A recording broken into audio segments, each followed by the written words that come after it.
Bonjour, aujourd'hui on va passer à l'épineuse question de comment tracer des lignes droites et fines à la peinture avec des pinceaux.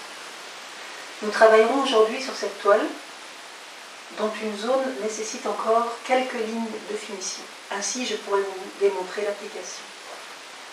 Nous allons faire un petit zoom sur le matériel de base, sachant qu'aujourd'hui nous travaillons à l'acrylique. Voici donc le matériel que nous allons utiliser aujourd'hui pour travailler sur la réalisation de petites lignes fines à la peinture sur une toile. Donc sur mon support, j'ai un récipient avec de l'eau, un petit vaporisateur pour humidifier ma palette en cours de réalisation de travail, un bouquet de pinceaux avec des duretés différentes. Celui-ci par exemple est un pinceau Raphaël Textura à la pointe relativement résistante et dure qui va permettre de bien s'appuyer dessus. Et ici nous avons un pinceau Léonard spécialement adapté à l'acrylique, dont la pointe fine et souple nous apportera toujours cette précision, mais une capacité plus développée à déposer de la peinture sur la toile. Ensuite, ma sélection de couleurs pour réaliser cette toile. On a, en partant des couleurs les plus claires jusqu'aux plus foncées, donc du blanc, du jaune, de l'ocre, quelques rouges, une terre de sienne brûlée, des bleus, un peu de violet, du noir. Les couteaux à peindre éventuellement, puisque cette toile au départ est constituée de parties au couteau, si jamais j'ai des retouches à faire. Et puis une règle en plastique, rigide. Ne prenez pas une règle souple, prenez quelque chose d'assez rigide, qui va pouvoir maintenir le pinceau, le guider. Ma palette en acrylique. Alors l'acrylique, pour ceux qui le pratiquent et qui le connaissent bien, savent que l'acrylique sèche rapidement. Donc si je veux pouvoir prendre mon temps, moi je me confectionne une palette qui va rester humide. C'est une boîte en plastique hermétique avec un couvercle hermétique pas très haute. J'ai déposé dans le fond de l'essuie-tout bien humidifié, et sur cet essuie-tout j'ai mis une feuille de papier sulfurisé. Ainsi je garde une base humide mais pas complètement détrempée.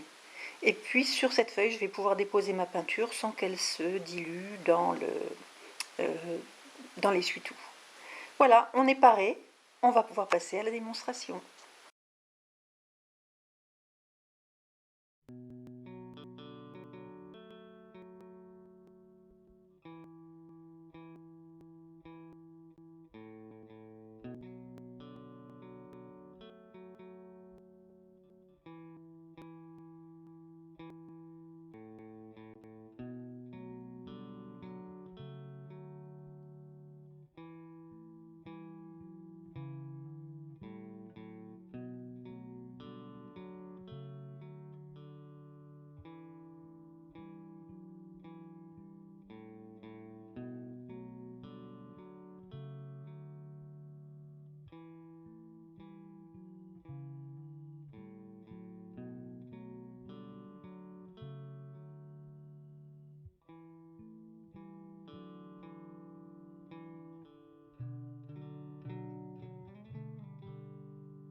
Voilà maintenant le résultat final de cette zone que nous avons travaillée au pinceau et à la règle, de manière à pouvoir créer ces fines lignes qui supportent la structure de ce bâtiment.